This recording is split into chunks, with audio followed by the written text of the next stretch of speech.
chaque demi-heure jusqu'à 20h30 pour ceux qui souhaitent rester pour ce programme particulièrement riche. Anthony, à toi. Bonjour à tous. Vous m'entendez bien là avec le milieu?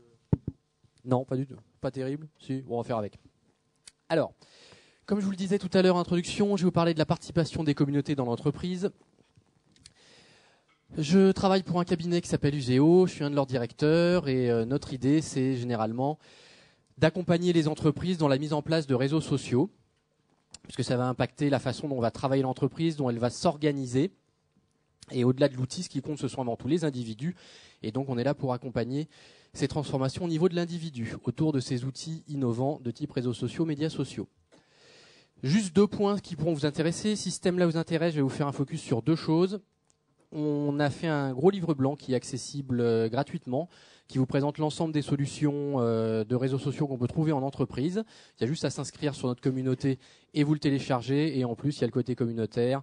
Vous pouvez échanger, discuter sur ces solutions, voir en quoi elles répondent à vos problèmes. Et on a mis en place un mini serious game pour savoir si finalement, dans votre entreprise, est-ce que vous êtes prêt à passer au 2.0 ? Est-ce que vous allez pouvoir collaborer, utiliser ces nouveaux outils ? Comment vous allez vous organiser autour de ça ? Voilà, et ça se trouve donc sur cena.useo.net. De toute manière, vous aurez les slides. Après le moment de promo, on va arriver directement. Donc je vous l'ai découpé en 3. L'idée, c'est comment vous allez pouvoir lancer un projet, comment vous allez pouvoir mobiliser au sein de votre entreprise, et puis après, au-delà de la mobilisation, comment vous allez pouvoir un petit peu l'animer. Faut pas se leurrer, généralement dans les entreprises, les managers voient d'un mauvais œil, en tout cas ils le voient comme une menace, parce qu'ils se disent bah voilà, moi finalement mon poste je l'avais parce que c'est moi qui détiens l'information, c'est par moi que ça passe, et là bah ça va être un peu une forme de contournement, et c'est plutôt assez mal vu. L'idée c'est bien de les sensibiliser, de les faire participer. Comment ? En leur racontant des histoires, en faisant du storytelling, en leur expliquant comment ça a pu marcher dans d'autres entreprises, comment finalement ils ne se sont pas fait mettre dehors, comment ils ont changé de rôle, comment ils ont travaillé différemment, leur montrer que ça va être une vraie plus-value pour eux, leur montrer qu'il y a un vrai retour, il y a une vraie valeur ajoutée, et qu'en plus, ça correspond aux besoins de l'entreprise, et puis surtout, les faire participer dès le début. S'ils sont juste spectateurs, ils vont continuer à avoir des doutes. S'ils participent pleinement à ce type d'expérience, ils vont s'investir, et ça va être plus simple de les faire adhérer. Alors, il n'y a pas que les managers, il y a aussi l'ensemble des collaborateurs dans votre entreprise. Alors, l'idée, là encore, c'est pas de leur forcer la main. Les gens, on peut pas les forcer à collaborer. Collaborer, c'est travailler ensemble, avancer ensemble, progresser ensemble. Et forcer les gens, il y a une forme de résistance passive, ça sert à rien. Donc, c'est finalement leur montrer, là encore, qu'est-ce que ça va leur apporter, qu'est-ce qu'ils vont pouvoir y gagner. Par exemple, dire, bah voilà, vous avez 10 questions, vous avez une réponse en le partageant sur un réseau social en interne. Vous aurez les 9 autres réponses qui vous manquent. Donc finalement, pour une réponse apportée, vous en récupérez 9 autres, donc vous avez un gain extrêmement important.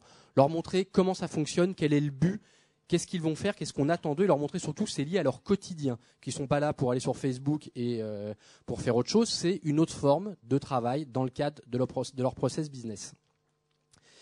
Il faut voir grand et loin, il ne faut pas rester timide en disant je vais faire une toute petite expérience, il faut imaginer que ça va impacter l'ensemble de l'entreprise, et que ça va être une véritable transformation dans les modes de travail. Maintenant, s'il faut voir grand et loin, faut commencer petit. On va commencer avec une expérience, on va dire ok, je vais pas mettre 15 outils, du chat, du Twitter et tout ce que vous voulez. Je mets ce dont ils ont besoin, je vois comment ça évolue, j'agrandis mon expérience, je rajoute des outils, j'augmente le nombre de communautés, et puis surtout, je suis prêt à aller très vite, je réponds à la demande extrêmement rapidement, et j'avance. Et de toute manière, pareil, c'est de la théorie. La théorie, ça ne fera jamais avancer ce type de projet. Il faut se jeter à l'eau à un moment ou à un autre. Donc, commencer dans le petit bassin, aller vers le grand bassin pour ensuite aller nager dans l'océan de l'entreprise de zéro. Donc, voir grand, même si vous commencez petit, la bascule complète, elle risque pas de se faire. Alors, vous avez lancé votre projet. Vous avez convaincu les gens, vous allez le lancer, vous commencez petit. Comment vous allez mobiliser ?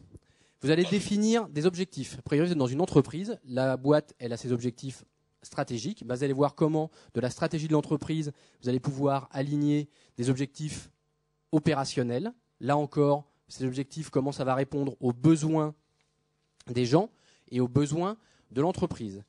Répondre aux besoins des gens, c'est donc identifier les membres, ceux qui vont avoir envie finalement au début de travailler de cette façon plus collaborative, comment ils vont pouvoir déjà dire bah oui, moi j'ai l'habitude de travailler comme ça, je vois, je fais partie de groupes sur LinkedIn ou autre, je trouve que c'est une vraie valeur ajoutée, donc je suis intéressé. Maintenant, il y a seulement tel et tel thème qui m'intéresse, et je vais pas te se dire tout le monde participe à n'importe quel thème, il y en a qui vont être plutôt branchés R&D, d'autres sur des questions de marketing, d'autres sur des questions transverses de management ou autre, c'est voir finalement, un, qu'est-ce qui répond aux besoins de l'entreprise pour avoir des communautés qui y répondent, et deux, qui répondent aux besoins des individus. On l'a déjà vu dans des entreprises, je me souviens d'une banque avec qui on est intervenu, il y avait uniquement les besoins de l'entreprise. Les gens disent ok, c'est bien, mais en quoi ça me concerne, en quoi ça impacte mon quotidien. Donc finalement, ils n'ont pas participé. Dans d'autres, ça a été ok, on part du besoin des individus et c'est devenu une espèce de secte, un groupe de travail qui bossait dans son coin de façon différente sur des thèmes qui l'intéressaient, mais qui avait zéro impact sur l'entreprise. Vu qu'a priori, c'est eux qui la financent, c'est eux qui payent ces communautés. Si ça ne correspond pas à leurs besoins, c'est pareil, c'est mort. Donc l'idée d'identifier les membres, c'est bien trouver l'intersection entre les besoins de l'entreprise et les besoins des collaborateurs. Déterminer des rôles. L'autogestion, c'est pas mal. En entreprise, ça marche quand même plutôt moins bien. Donc, trouver qui est-ce qui va animer ces communautés, les community managers, mais c'est pas s'arrêter là. Il y a peut-être des gens qui sont là finalement, qui disent bah oui, moi j'aime bien prendre des notes, synthétiser. Donc ça va être un rôle de secrétariat, ça va être un rôle de sponsor. Voilà, dans une entreprise pour que ça fonctionne, il faut qu'il y ait souvent un soutien du top management. Donc comment le top management va pouvoir sur cette initiative, ça ne veut pas dire qu'ils vont écrire régulièrement au sein de la communauté, mais ils vont sponsoriser, ils vont montrer qu'ils ont un soutien, ils vont donner l'impulsion quand ça va être lancé. Ça peut être plus simplement aussi un grand chef d'orchestre. Il y a les gens qui font vivre la communauté au quotidien de façon opérationnelle. Et puis, vous avez aussi ceux qui sont au-dessus, qui d'un point de vue stratégique voient où on va, ont une plus grande feuille de route, vont vérifier que c'est toujours aligné, vont communiquer en interne, vont faire remonter les gains qu'ont apporté les communautés, ce qu'ils appellent aux États-Unis les Chief Community Officers. Après, il peut s'appeler directeur des communautés, social strategist, on s'en fout. C'est pas le nom qui compte, c'est plutôt sa fonction. Équiper les usages. Je vous disais tout à l'heure, ça sert à rien de mettre des dizaines d'outils. C'est plutôt voilà. Qu'est-ce que vous faites aujourd'hui ? Ok, vous partagez des expériences. Est-ce que ce sera pas plus simple si vous voulez les capitaliser à tel endroit ? Vous avez trop de mails. Est-ce qu'un chat ou est-ce que finalement du microblogging ça vous aiderait pas ? Donc là encore, ça va être. Vous avez des problèmes, vous êtes en train de résoudre sur un projet un certain nombre de problématiques. Qu'est-ce qui va vous aider à mieux avancer ? Au-delà de l'outil, qu'est-ce qui va pouvoir vous aider dans vos pratiques ? On va pouvoir vous monter des retours de best practice sur comment vous organiser différemment. Donc c'est aussi bien au niveau de l'outil qu'au niveau des fonctionnalités, en disant d'habitude on envoyait des mails. Là c'est peut-être se dire qu'est-ce qui pourrait le remplacer pour que ce soit plus efficace, pour que si quelqu'un arrive sur le projet, ils ne doivent pas courir derrière les 20 collaborateurs qui sont dessus pour trouver le bon mail. Là, c'est rangé de façon chronologique, c'est capitalisé, il sait qui les a mis. Donc s'il a un expert à aller trouver une question à poser, il sait à qui la poser. Donc c'est bien équiper des usages, des besoins avec une technologie. Communiquer. Communiquer, c'est communiquer en interne. C'est bien de penser réseaux sociaux, de penser médias sociaux, tout ce qu'on veut. Il existe des outils traditionnels et majoritairement, c'est là que les gens vont être présents. Donc ça veut dire que si vous voulez faire parler de vos communautés, de votre réseau social, ça ne veut pas dire qu'il faut jeter l'intranet, la newsletter et tout ce qui fait la joie des entreprises. C'est les utiliser. Les utiliser, pour sensibiliser les gens qui vont dire « Ah tiens, j'ai pas entendu de cette expérimentation, c'est pas mal, en effet, moi ça m'intéresse » pour rejoindre vos communautés. Et à l'inverse aussi, pour sensibiliser les gens qui n'étaient peut-être pas convaincus au départ. Ils disaient « Ah ouais, j'ai entendu parler, moi je vois, j'ai mes enfants, ils sont sur Facebook, je vois pas le rapport avec le monde de l'entreprise. » Mais peut-être communiquer sur voilà, on a résolu tel problème de telle façon. Je sais pas, je vais vous donner un exemple. Pour la Banque mondiale, ils avaient un vrai problème. Il y avait le Pakistan qui voulait construire des autoroutes. Généralement, la réponse pour savoir si la Banque mondiale peut filer un coup de main, ça prend minimum 6 mois. Les personnes, ils ont communiqué, ils ont dit est-ce que quelqu'un a déjà rencontré le même type de problème quelque part dans le monde au niveau de nos agences de Banque mondiale ? C'est quoi les principales problématiques ? C'est quoi les points clés de succès ? Qu'est-ce qu'il faut qu'on mette en avant ? En gros, est-ce que je peux faire une note rapide pour le Pakistan ? En 2 jours, ils ont eu la réponse. Le Pakistan et la direction de la Banque mondiale, ils sont restés assis d'habitude c'est 6 mois. Donc voilà, ils ont fait passer le mot en interne qu'il y avait moyen de bosser différemment. Donc communiquer, c'est communiquer pour vos membres et en recruter, mais c'est communiquer pour l'extérieur. Parce que comme je vous l'ai dit au début, dans ce type de projet, les gens sont loin d'être convaincus, ou ils prennent ça pour un jeu et un gadget à la Facebook et ils ne voient pas l'intérêt, ou ils pensent que ça remet en question leurs habitudes de travail, et les gens ont beaucoup de mal à changer. Donc, leur montrer qu'il y a des vraies expériences et que ça fonctionne. La communication, c'est vraiment un point clé dans ce type de projets qui ont pas mal de freins dans l'entreprise. Gérer par l'exemple. Vous animez des communautés, vous faites des choses. Si vous êtes en train d'animer une communauté, tout le monde se dit oui, mais il y a mon N+15 qui est en train d'enlever ce que j'écris.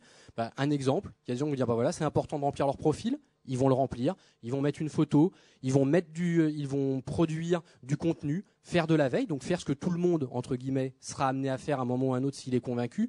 Donc, ils avancent les données ainsi par l'exemple. C'est pareil, on l'a déjà vu, il y avait des gens qui disaient moi l'écrit c'est pas mon truc.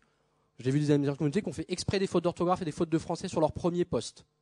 Comme ça, les gens se disent, ah bon, avec lui, c'est moins de +3, s'il est capable d'écrire comme ça avec 2 pieds et 3 mains et qu'en gros, il est nul. Ok, je peux le faire aussi, c'est pas grave, mon patron au-dessus dira rien. Après, ça peut être à l'inverse, c'est le cas chez Cisco. Il se trouve que le CIO de Cisco, John Chambers, voilà, ils ont installé en gros tout ce qui existe sur le web, c'est en interne chez Cisco. Lui, il est dyslexique. Donc forcément, le blog interne, il a plus de mal. C'est pas grave, il utilise leur YouTube interne et régulièrement, il a un blog vidéo, il parle. Voilà, il dit, voilà, c'est important de l'utiliser. Si vous avez un problème avec l'écrit, c'est pas grave, il y a la vidéo. Donc, montrez par l'exemple ce que vous demandez aux gens. Si vous-même vous le faites pas, c'est comme quand vous êtes un manager.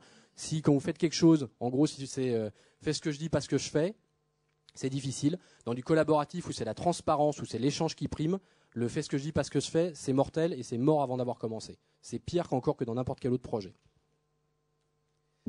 Alors, animez vos communautés. Créez du lien. Vous avez toujours de nouvelles personnes qui vont vous rejoindre, qui vont intégrer la communauté. L'idée, c'est de les accueillir, c'est de leur montrer comment ça marche. C'est si vous connaissez leur centre d'intérêt parce qu'ils ont rempli leur fiche profil, leur fiche Facebook, LinkedIn, ce que vous voulez, c'est-à-dire, bah voilà, faire le go-between, faire le lien avec d'autres gens de cette communauté qui vont partager les mêmes centres d'intérêt, qui vont pouvoir les aider, donc créer de l'échange, quelque part, les tutorer. Ça peut être vous, ça peut être une communauté vivante, et il y a des gens qui vont, tout à l'heure je parlais de distribuer des rôles, qui vont avoir ce rôle de tuteur et qui vont aider des gens à intégrer ainsi la communauté, d'échanger sur leur projet. Donc créer du lien, c'est important, c'est une des premières choses qu'on a vues dans les communautés d'entreprise. Par exemple, vous pouvez le voir en ce moment, c'est pas très bon à l'intérieur des boîtes, je passe pas de France Télécom, mais il n'y a pas que. Bah, une des premières choses qu'on a pu voir avec ce type de projet, c'est que ça renforçait le lien social et que le turnover, il était bien moindre. Donc créer du lien, montrer qu'il va y avoir des échanges, des rencontres, que ça ne s'arrête pas uniquement à des process business, mais qu'il y a aussi autre chose. Il y a du lien humain, c'est extrêmement important, c'est à vous aussi de le faire vivre. Soutenir. Soutenir, ça revient un peu, comme je disais, créer du lien. C'est montrer aux gens comment marche l'outil. Parce qu'il y a des gens qui disent, bah ouais, moi j'ai déjà du mal à envoyer un mail, donc quelque chose de plus compliqué, c'est pas gagné. Donc voilà, c'est les soutenir dans l'outil, c'est les soutenir dans de la recherche d'informations, leur montrer comment ça marche, leur montrer quelles pratiques peuvent être mises en place. Là encore, on retrouve l'idée de tuteur. C'est comment, pas à pas, je vais pouvoir les aider le temps qu'ils montent en maturité, qu'ils prennent cette courbe d'apprentissage et qu'ils puissent avancer ensemble. Là encore, ça peut être le community manager. Maintenant, c'est des très grosses communautés, comme c'est le cas dans certaines boîtes où ils sont plusieurs milliers. C'est là encore des rôles qui vont se répartir. Et des gens, ils n'osent pas prendre la parole. Ils produisent pas beaucoup de contenu, ça a été dit tout à l'heure, on retrouve les mêmes chiffres, il y a 1% qui produit, 9% qui enrichit et 90% qui lisent. Peut-être que dans les 90% qui lisent, il y en a qui lisent mais se disent ouais, moi c'est vraiment ça m'intéresse, c'est aider quelqu'un, je sais pas, je fais partie du cycle de formation, j'ai été prof, j'ai ce qu'on veut, ça m'intéresse. J'ose pas trop écrire mais aider quelqu'un à prendre les choses en main, c'est quelque chose que je peux faire. Donc des gens qui vont avoir différents rôles et qui vont pouvoir participer à ce phénomène de soutien, c'est important, il suffit de les trouver. Construire une ligne éditoriale. Alors construire, c'est même co-construire. C'est finalement créer avec votre communauté une charte de fonctionnement. Quels sujets, de quelle façon ils vont pouvoir être traités, comment est-ce qu'ils vont se réunir, parce que c'est bien de se voir à travers un écran, c'est encore mieux de se voir, ça vous a été dit avec Au Féminin, de se voir en direct. Donc finalement, quel va être le programme de l'année, sur des points ponctuels, mais aussi sur du long terme. Quand on est dans une entreprise, généralement, on aime voir juste ce qui se passe le lendemain, c'est un peu limité. Donc c'est à long terme, donner du sens, donner une vision sur vers quoi on va, vers quoi on se dirige. Même s'il y a plusieurs étapes et qu'on s'intéresse au quotidien à cette étape, finalement, quel est le but final qu'on poursuit, quelle est l'arrivée du projet, qu'est-ce qu'on veut. Et donc, ça va permettre aux gens de se dire, ok, je vois à peu près pourquoi je suis là, c'est pas juste sur le moment, je réponds à tel ou tel problème. Dans l'absolu, ça répond à un projet plus large, pour mon équipe, pour ma direction, pour mon entreprise. Je vois vers où on va, je comprends finalement la petite pierre que je peux apporter, quelle est sa place dans l'édifice pour que ça fonctionne. Et ça, généralement, c'est souvent oublié. Les gens se focalisent sur le quotidien parce que c'est nouveau et qu'ils ont besoin de comprendre. Et ils oublient de regarder sur le plus loin, sur le plus long terme. Montrer son engagement. Montrer son engagement, on revient un petit peu à l'idée de montrer par l'exemple. Remplir votre profil. C'est extrêmement important parce qu'avoir une photo, savoir les gens finalement au-delà de, comme dans les annuaires que vous pouvez trouver dans les boîtes, uniquement un numéro de téléphone, un email et une fonction, ça a ses limites. Mettre par où vous êtes passé, qu'est-ce qui vous intéresse, ça permet de créer du lien. Ah tiens, il est passé par telle école, ça tombe bien, moi j'ai un deal à mener avec telle boîte et je sais que mon correspondant dans telle autre boîte, il vient aussi de cette école. Peut-être qu'il peut faire le lien. 3 minutes, nickel. C'est dans le timing alors. Donc poster des contenus, encourager les gens, voilà, montrer que nous aussi on est présent dans ces communautés et dans ce réseau. Là encore, on retrouve l'idée de l'exemple. Remercier et valoriser. Si vous êtes community manager ou si vous animez les communautés, le but c'est pas de vous mettre en avant, c'est de mettre en avant le contenu et les gens qui participent. Ça veut dire remercier ceux qui participent, ça veut dire que s'il y a des contenus importants, les mettre en avant. Je ne sais pas, vous étiez présent sur un forum, vous avez un édito, vous avez un blog, c'est le mettre dessus pour que ça ressorte en remerciant la personne qui l'a posté, en encourageant à poster de nouveau différentes contributions, différentes pratiques. Donc ça a l'air de rien, mais généralement dans pas mal de boîtes, le côté remercier les gens, mais même pour un truc basique, c'est pas intégré, loi s'en faut. Donc remercier et valoriser vos contributeurs, c'est ce qu'il y a de plus important. Et bien entendu, plutôt les 1% qui produisent et les 9% qui enrichissent, sans oublier les 90% des autres, mais en tout cas, ceux-là en priorité, parce que c'est eux qui vont avant tout vous apporter de la valeur. Et promouvoir, on en revient, votre communauté, elle a extrêmement bien avancé, eh ben, montrez qu'est-ce qu'elle a gagné, qu'est-ce qu'elle a permis de faire. Peut-être que finalement, en R&D, ils ont trouvé une bonne idée, ça a pu réduire le temps pour produire un nouveau produit ou un nouveau service. Ça a réduit, avec de l'externe, avec des participants, l'idée que tel produit, on n'avait pas compris qu'il y avait que ça qui ne marchait pas. Ils vont améliorer le produit, et comme c'est le cas chez Procter & Gamble, ils vont réduire le go-to-market. Donc, faire connaître finalement ce qu'ont apporté ces nouveaux modes de travail, ces nouveaux modes business, ces nouveaux process, ce que chacun a gagné à titre individuel et ce que les gens y ont gagné aussi au niveau de l'entreprise. Voilà, c'est un petit peu différent. J'espère que je ne vous ai pas réendormi, même s'il est déjà 11h. Et je vous remercie.